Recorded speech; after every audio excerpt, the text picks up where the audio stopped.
Hello, and welcome to the Facility Staff Training for Non-Clinicians Working in Treatment. Today, we will be covering the topic of boundaries, professional conduct as an employee. Client welfare and safety or primary purpose at work. Working in recovery involves showing support in clients' attempts at the process of change that allows them to be free of illicit substances, improve their quality of life, live independently, and grow into their full potential. Our job is to assist clients in initiating this process and help promote healing and joy. As a New Leaf detox and treatment employee, we must commit daily to having the client's best interest as the underlying motive for everything that we do. It's important to take care of ourselves. Be the best version of you. Jim Rohn said it best. Always work harder on yourself than you do on your job. Working in addiction treatment can be challenging at times, and it can be easy to lose focus on why we help clients recover. This is especially true if we are not taking good care of ourselves. Honor yourself and excel in your job performance by taking an interest in creating an attractive, healthy, and balanced lifestyle for yourself in and out of the workplace. Spend time on your spiritual, physical, emotional, and relational needs. The best version of yourself is the version of you that can effectively help clients recover and improve their quality of life. Boundaries create respect.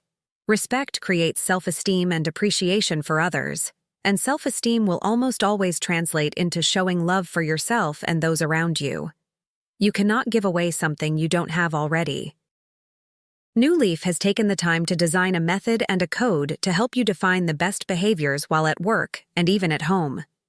The organization's standard codes should be used as a barometer for conduct and decision-making.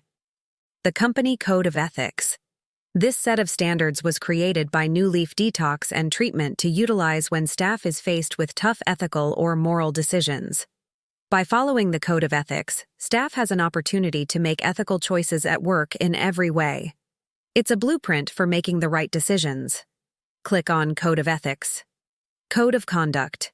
New Leaf Detox and Treatment has worked hard at creating a safe workplace that fosters mutual respect, promotes harmonious and productive working relationships, and sustains honest ethical behavior by all staff. This set of standards clearly defines what the company views as misconduct and other actions that will not be tolerated. Click on Code of Conduct for the actual document. Would anyone like to read the Code of Conduct? Pause video. Making ethical decisions is simple with the right recipe. First, commitment, the desire to do the right thing, regardless of the consequences. Second, competency, the ability to collect and evaluate information, develop alternatives, and foresee potential consequences and risks. And third, consciousness, the awareness to act mindfully and consistently, applying moral convictions to behavior. These are the 3 C's to ethical decision-making. Basic Code of Ethics on a larger scale sets the standards for the U.S. addiction treatment employees on a national level. NADAC stands for the Association for Addiction Professionals and the National Certification Commission for Addiction Professionals. This set of standards was designed to set a bar for ideal behavior for those working in addiction professions. It is used as a statement to define the profession's values and a guide for making clinical decisions. Addiction professionals are to conduct themselves in such a manner that has the client's best interest as the top priority, exercising respect, sensitivity, and compassion. It includes 17 decision-making factors to help guide the correct handling of each situation. Read the general principles of the NADAC Code of Ethics. Let's participate and test your knowledge. Can anyone answer this question? What is your number 1 priority and concern as an employee at New Leaf concerning anything that involves clients, you, and your job? Is the answer A, keeping company costs down, D, the client's happiness, C, completing your shift lists, or is it answer D, the client's welfare? The correct answer is D, the client's welfare. The Company Code of Ethics states that we protect the welfare and dignity of all persons served and all fellow staff. As employees, we must prioritize elements of care that promote the client's best interest. We do not engage in any activity which could be considered a professional conflict, and in such cases, are required to terminate any professional relationship or service that is not beneficial or may in any way be harmful or potentially harmful to the client. Always act in the client's best interest. Boundaries for staff that are worth learning. Working in treatment can present us with some tricky situations, causing us to act fast or maybe even triggering difficult personal feelings by accident. It is important for staff to refer back to our codes and to establish professional boundaries with clients at all times. Here are some common areas to be hypervigilant about maintaining ethical boundaries when working with clients. First, let's discuss the self-disclosure of staff to clients. Self-disclosure by a staff member to a client can be confusing at times. Often, staff who may be in recovery themselves will use self-disclosure to develop rapport with a new client. For a client struggling with relationship infidelity, staff may tell the client that he is also having struggles in his marriage. The staff may feel that they are connecting on a friendship level due to trusting one another with personal information and experiences. Next thing you know, the staff gives their personal cell number to the client, and all of a sudden, it's a dual relationship. Then there are dual relationships. It is vital to your job to make every effort to avoid multiple relationships with clients. Dual relationships provoke a risk of exploitation. Please consult with HR or a supervisor if this cannot be avoided for various reasons. If the relationship is in question, 9 times out of 10 it's definitely no, special treatment or privileges between staff and clients. Again, it's a no. This may be caused by something as small as an uneducated prejudgment from the staff to the client. Staff shall not practice, condone, facilitate, or collaborate with any form of discrimination against any client based on diversity or personal beliefs. Self-awareness of cultural diversity and competence is key to this obstacle. Be sure to keep an open mind and a closed mouth when you get the urge to share your opinions. A great quote from the founder of Better Ford would say, "Have such an open mind that your brain falls out." Mike Netherton. Romantic or sexual relationships. 7. 52 p.m. July 6, 2024. When it comes to attraction rather than promotion, we are not speaking in sexual terms. In the treatment industry, romantic involvement between staff and clients is out of the question. Staff should consider the client off limits, no matter what.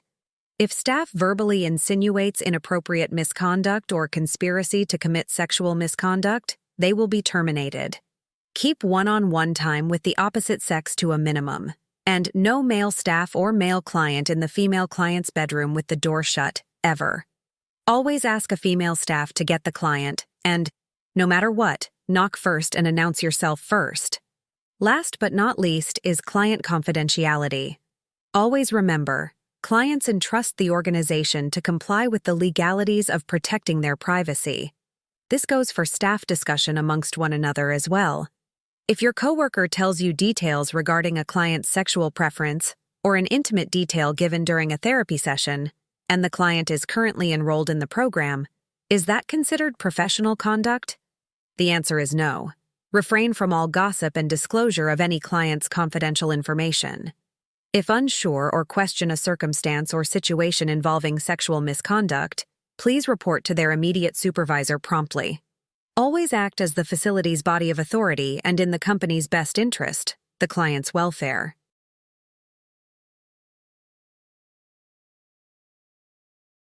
Limits of confidentiality. When dealing with informed consent, each client has a right to be fully informed about treatment, risks, limitations, and costs. Staff are obligated to review with the client during intakes. Concerning disclosure of treatment services, we must ensure the security of all treatment records and shall not discuss or divulge information gathered from clinical or consulting relations, except in appropriate settings and for professional purposes. Under HIPAA, the client's privacy is our priority. Avoid the invasion of privacy of the client. Provide the client with a copy of their rights to ensure the privacy and security of all client medical records, and do not expose patient identifying information.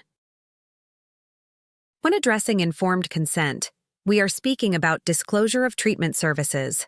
The informed consent document shall contain the following information: confidentiality and records emergency contact numbers, outline, Expectations of a professional relationship statement regarding ethics, client welfare, and safety policy on technology and telemental health.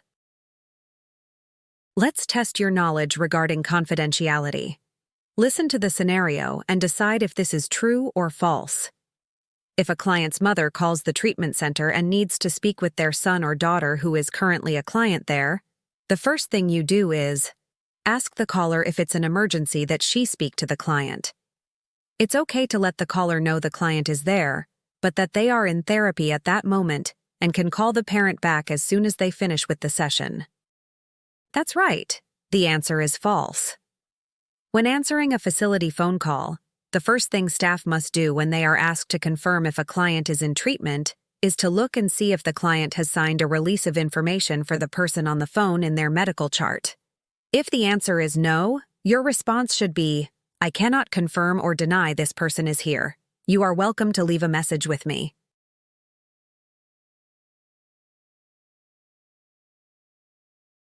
Another boundary worthy of discussion is the client rights boundaries.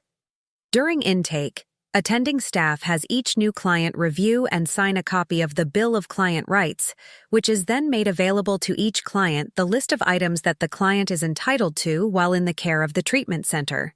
This list is designed to create specific guidelines and boundaries for those in substance use disorder treatment. The Bill of Client Rights should be utilized as an ethical guide for ensuring proper and fair treatment for all clients, held to a statewide standard of quality care. The rights also contain a set of marketing standards for treatment centers. The bill requires any marketing or advertising materials published or produced by a treatment provider to be accurate and complete with specific information. In today's world, staff will be faced with a confusing issue surrounding online boundaries. For employees, the use of social media can get messy if you are not mindful of online interactions with clients. This will put the privacy of the client at risk. Staff may expect at some point to receive an online request to engage, follow, or befriend a current or past client. Employees are advised to utilize professional online boundaries to refrain from connecting with clients on sites such as Facebook, Twitter, LinkedIn, Instagram, or TikTok. The employee's biggest concern is the privacy of not only the client, but the employee. Use discretion before approving client online requests.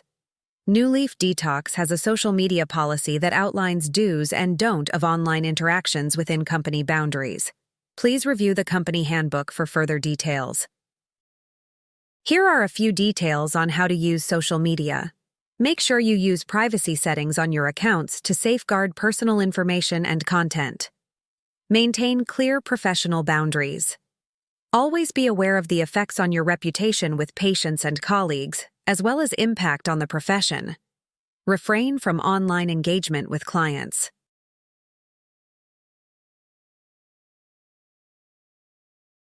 What are a few of the most common HIPAA violations that occur on social media?